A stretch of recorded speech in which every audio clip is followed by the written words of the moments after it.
Parents कैसे हैं आप लोग। बहुत सारे पेरेंट्स का ये कहना होता है कि हमारे बच्चे का टीथ आ रहा है, तो क्या टीथ आता है तो उनको लूज मोशन होते हैं, दस्त होते हैं क्या। तो इन सभी इस टाइप के जो क्वेश्चंस होते हैं, आपके हर क्वेश्चंस का आंसर आपको इस वीडियो में मिल जाएगा, इसलिए इसे स्किप मत करिएगा, शुरू से लेकर लास्ट तक पूरा देखिए। तो चलिए स्टार्ट करते हैं।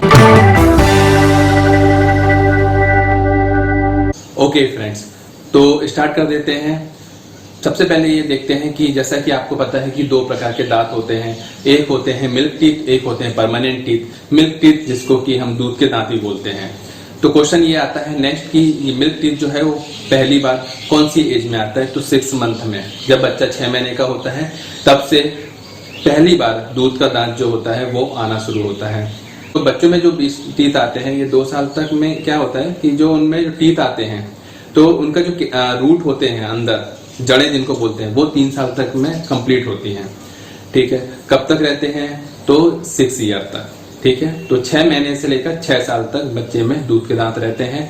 और 6 साल से 12 साल तक की अगर मैं बात करूं तो उसमें मिक्स टीथ होते हैं, मतलब दूध के दांत भी रहते हैं और साथ में परमानेंट टीथ जो रहते हैं वो भी रहते हैं, दोनों रहते हैं। लेकिन 12 साल तक में पूरे दूध के दांत खत्म हो जाते हैं, उसके बाद सिर्फ परमानेंट टीथ ही रहते हैं। तो ये आपको एक आइडिया लग गया। फिर आता है नेक्स्ट क्वेश्चन कि कौन सा टीथ पहले आता है।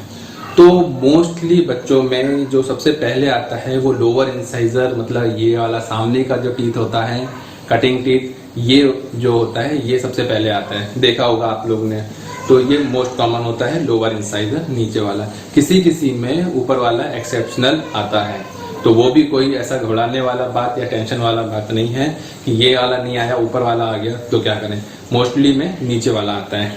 ओके, तो एक मिसकंसेप्शन क्या है कि बच्चे को जब भी दांत आते हैं तो उसको लूज मोशन होता है, डायरिया होता है, दस्त होते हैं। तो आखिर ये ऐसा क्यों होता है उसको हम समझने की कोशिश करते हैं। जब बच्चे की नॉर्मल टीथिंग प्रोसेस स्टार्ट होती है तो क्या होता है, टीथ अभी मसूड़ों के अंदर ही है, वो आना स्टार्ट हो रहे हैं, तो वहां पर होता है इरिटेशन होता है, इचिंग होता है। हमें जैसे कभी इचिंग हो रहा है तो हम क्या करते हैं, उसको खुजाते हैं। तो वैसे ही बच्चों को भी इचिंग होता है तो उन्हें लगता है कि यार उसको कोई उसमें हाथ फेर दे या फिर मुंह में उंगली रख लेते हैं। आपने ये देखा होगा, क्योंकि उनको इचिंग अपनी मिटानी है। तो इसके लिए क्या करते हैं बच्चे, बार बार अपनी फिंगर जो है वो मुंह में डालते हैं। तो फिंगर जब बार बार मुंह में डालेगी, अब उसने गंदे जगह कहीं भी पकड़ लिया, कहीं भी छिया, फिर डाल लिया। कोई हर बार तो बच्चा तो वॉश नहीं करता है फिंगर और फिर डालेगा। तो ऐसे में क्या होता है कि वो जो है गंदगी भी उसके मुंह में चली जाती है, जिसके कारण उसको लूज मोशन होते हैं। तो टीथिंग में लूज मोशन का ये रीजन होता है। ऐसा नहीं है कि टीथिंग होती है तो लूज मोशन होता ही है। आप साफ सफाई रखिए, हाइजीन रखिए, बच्चे का ये वाला जो प्रॉब्लम है उसको सॉल्व करने की कोशिश करिए, तो फिर उन्हें लूज मोशन नहीं होंगे। अगर उसको लूज मोशन हो रहे हैं, टीथिंग प्रोसेस है और लूज मोशन हो रहे हैं, ज्यादा हो रहे हैं, तो मे बी कुछ और रीजन भी हो, तो उसके लिए फिर आपको डॉक्टर को दिखाना होगा। ओके, अब हम बात करते हैं कि अगर उसको इचिंग हो रहा है तो हमें क्या करना चाहिए। तो सबसे पहले आप देखिए, आप अपनी फिंगर जो है वो उसको बिल्कुल क्लीन कर लीजिए, साबुन से, सोप से उसको अच्छे से धो लीजिए। एक क्लीन क्लॉथ लीजिए, कपड़ा जो आप नॉर्मली घर पे अगर है तो उसको ले सकते हैं, बॉइल्ड किया हुआ है तो ज्यादा अच्छा है। फिर उसके बाद में उसको अपने फिंगर में लपेट लीजिए, रैप करिए, और उनके जो मसूड़े हैं उन पर आप हल्का सा मसाज धीरे धीरे कर सकते हैं। इससे बहुत कुछ उनको रिलीफ मिलता है, फर्स्ट चीज। सेकेंड चीज, मार्केट में अवेलेबल होते हैं टीथर। आपने नाम सुना होगा, टीथर 2 टाइप से आते हैं। एक टीथर जो होता है जिसमें कुछ लिक्विड भरा होता है, एक टीथर होते हैं प्लेन, दोनों ही प्लास्टिक के होते हैं, सिलिकॉन वाले, आपने देखे होंगे। तो उसमें से जो वाटर फिल्ड वाले रहते हैं, लिक्विड भरे हुए रहते हैं, इनका यूज मत करिए। बेस्ट है आप नॉर्मल टीथर जो होते हैं उनको यूज करिए। यदि ऐसा लगता है कि बार बार बच्चा उंगली डालता है तो बेटर है कि वो टीथर आप यूज करें। तो जो आप नॉर्मल टीथर जब आप यूज कर रहे हैं तो उसमें आप देखेंगे बहुत सारे की रिंग वाले और इस टाइप के टीथर आते हैं। तो इन टीथर को आप क्या करिए, जैसे मान लो एक बार में आपने एक दिया तो बाकी टीथर को आप फ्रिज में रख दीजिए। फ्रिज में रखेंगे और जब भी देंगे कोल्ड टीथर दीजिए। कोल्ड टीथर से जो होता है वो उसको थोड़ा रिलीफ मिलता है। रिलीफ मिलने का रीजन सिंपल होता है, जब भी टीथ का कुछ प्रॉब्लम होता है, आपने डेंटिस्ट से भी सुना होगा कि वो बोलते हैं कि आइसक्रीम खाइए। तो आइसक्रीम, बच्चे को तो आइसक्रीम नहीं खिला सकते हैं अभी, तो उसको क्या करना है, आपको फ्रिज में रखा हुआ ऐसा टीथर घर में भी आप बना सकते हैं, जरूरी नहीं कि टीथर आपको मार्केट में ही लेना हो। घर में टीथर कैसे कर सकते हैं, कैरेट होता है, कैरेट को ऊपर से पील कर लीजिए, उसके साइज इतने इतने 1 फिंगर के साइज उसके काट लीजिए उसको, और उसको भी आप फ्रिज में रख दीजिए, वो कर सकते हैं। या फिर कैरेट हो गया, फिर उसके कुकुम्बर हो सकता है, वो उसके बीज निकाल दीजिए, उसको रखिए। या फिर लौकी जानते हैं, लौकी, तो उसको आप क्या बोलते हैं, उसको ऊपर से छील दीजिए और उसका पीस, इस टाइप के पीस, एक एक उंगली के पीस बना के आप उसको फ्रिज में रखिए। जब भी उसको ऐसा लगता है तो अलग अलग टेस्ट कर दीजिए, कभी कैरेट दे दीजिए, कभी कुकुम्बर दे दीजिए, कभी आप लौकी है तो वो दे दीजिए।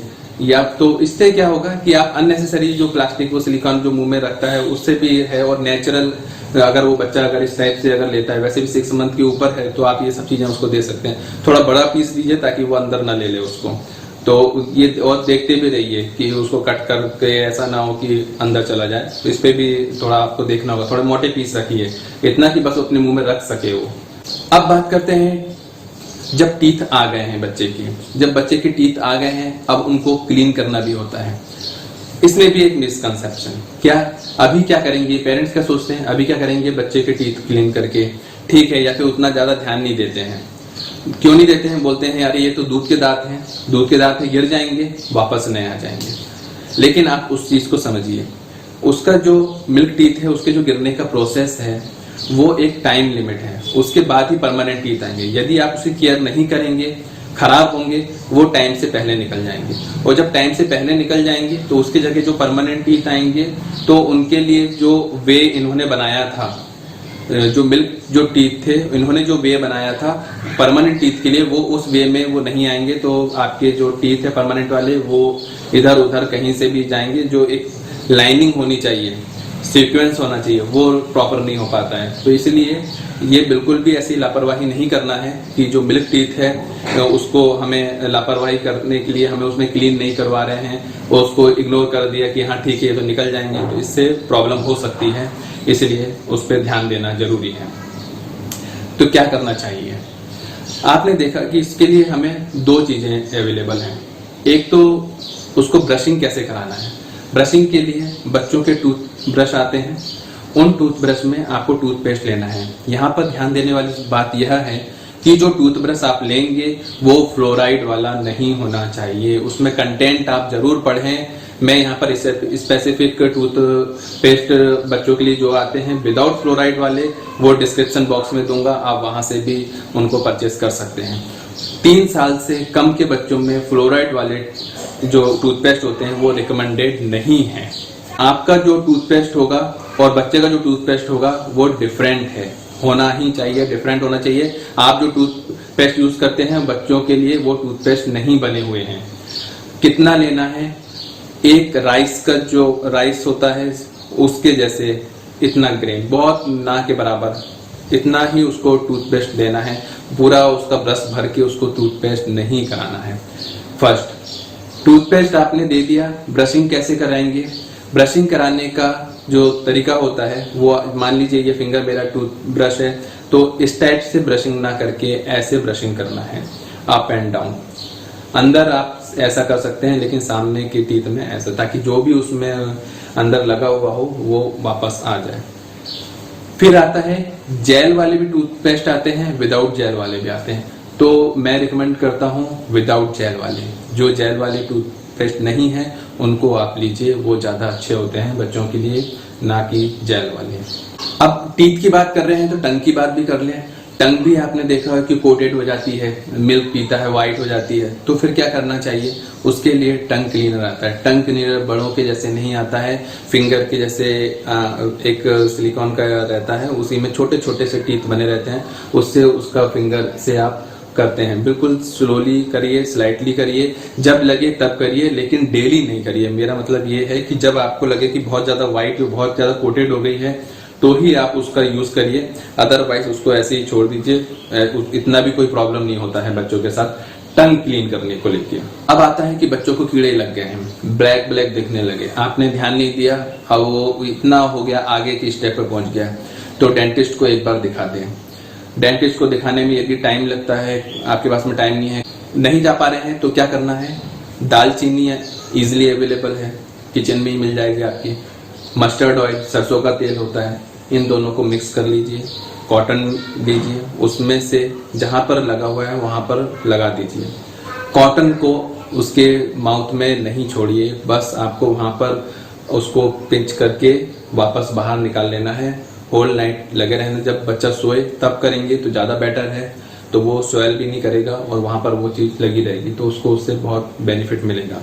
और जैसे ही आपके पास में टाइम होता है तो फिर डेंटिस्ट को एक बार जरूर दिखा दें। अच्छी टीथिंग के लिए कौन सी मेडिसिन, जैसे कि मुझसे पूछते हैं बहुत से पेरेंट्स, तो मेरा कहना है कि कैल्शियम और विटामिन D3 ये दोनों ही रिकमेंडेड होते हैं, क्योंकि बोन्स के लिए और टीथ के लिए कैल्शियम और विटामिन D3 बहुत अच्छे सप्लीमेंट होते हैं। तो अगर वो बच्चे के नहीं चल रहे हैं तो आप इनको जरूर क्या बोलते हैं लीजिए। 1 साल तक के बच्चों को कैल्शियम और विटामिन D3 तो मस्ट है, लेना ही चाहिए।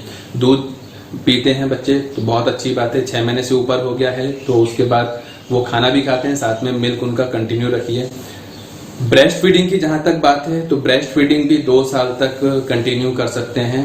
आप पहले से ही ब्रेस्ट फीडिंग वीनिंग कराने में ना लगे, 2 साल तक आप बच्चों को फीड करा सकते हैं, उसमें कोई प्रॉब्लम नहीं है और अच्छा है। तो पहले उसको खाना खिलाइए, उसके बाद ही फीड कराइए। ये नहीं कि पहले फीड करा रहे हैं उसके बाद खाना खिला रहे हैं, तो ऐसा मत करिए। अब आता है कि कैल्शियम सिरप है और विटामिन D3।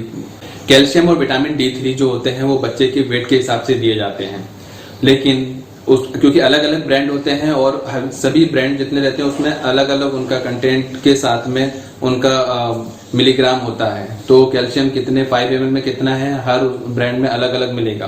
तो इसलिए ये कहना मुश्किल है कि हाँ आप इतना ब्रांड में ये वाला लीजिए और इतना इतना ml लीजिए, तो ये ठीक नहीं होगा कहना, क्योंकि वेट के हिसाब से वेरी करता है। वेट अगर चेंज होगा, किसी बच्चे का 1 ईयर का है, वेट 10 kg भी होता है, किसी में 8 kg भी होता है, किसी में 12 kg भी होता है। It's all depends on weight. So इसके लिए क्या करना होगा, आपको कैल्शियम लेना है, विटामिन D3 लेना है, ये कंफर्म है, लेकिन उसका डोज कितना है इसके लिए आपको डॉक्टर से एक बार कंसल्ट करना होगा। फिर भी मैं आपको एक ब्रांड, जैसे मुझे अभी याद आ रहा है, डी प्यूरा करके आता है, डी प्यूरा ड्रॉप आता है विटामिन D3, डिस्क्रिप्शन बॉक्स में भी लिंक दे दूंगा।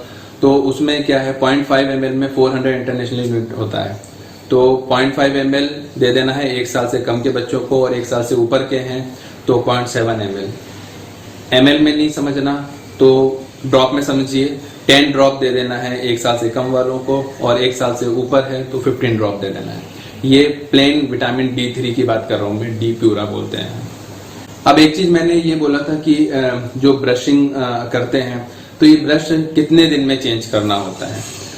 तो बिल्कुल सिंपल है, अगर छोटे बच्चों के लिए अगर आप ब्रश यूज कर रहे हैं तो वो ब्रश आपको हर 4 मंथ में चेंज करना है। बड़ों की बात होती है, बड़े के लिए 6 मंथ में चेंज करना होता है, छोटे बच्चे रहते हैं उनके 4 मंथ में करना होता है। यूज के ऊपर भी रहता है कि उसको कैसे आपने कितना यूज किया। बहुत ज्यादा रफ पहले ही कर डाला है तो इतने जोर से भी नहीं करना है कि पहले ही रफ हो जाए वो इतना कि उसको चेंज करना पड़े। इसलिए 4 मंथ अगर आपने आइडियली ब्रशिंग करी है तो फिर 4 मंथ बहुत अच्छा टाइम है उसको रिप्लेस करने के लिए। 4 मंथ में अगर ब्रश आपका अच्छा भी है तब भी उसे रिप्लेस कर देंगे, ज्यादा इफेक्टिव होगा और ज्यादा अच्छा हेल्थ के लिए भी होगा। ओके फ्रेंड्स, तो आज के लिए इतना ही। आई होप आपको मेरा ये वीडियो पसंद आया होगा। अगर आपको कोई भी क्वेरी है तो प्लीज डिस्क्रिप्शन बॉक्स में मुझसे पूछिए, तो मैं उसका आंसर आपको जरूर दूंगा। आज के लिए इतना ही। Thank you. जय हिंद, जय भारत।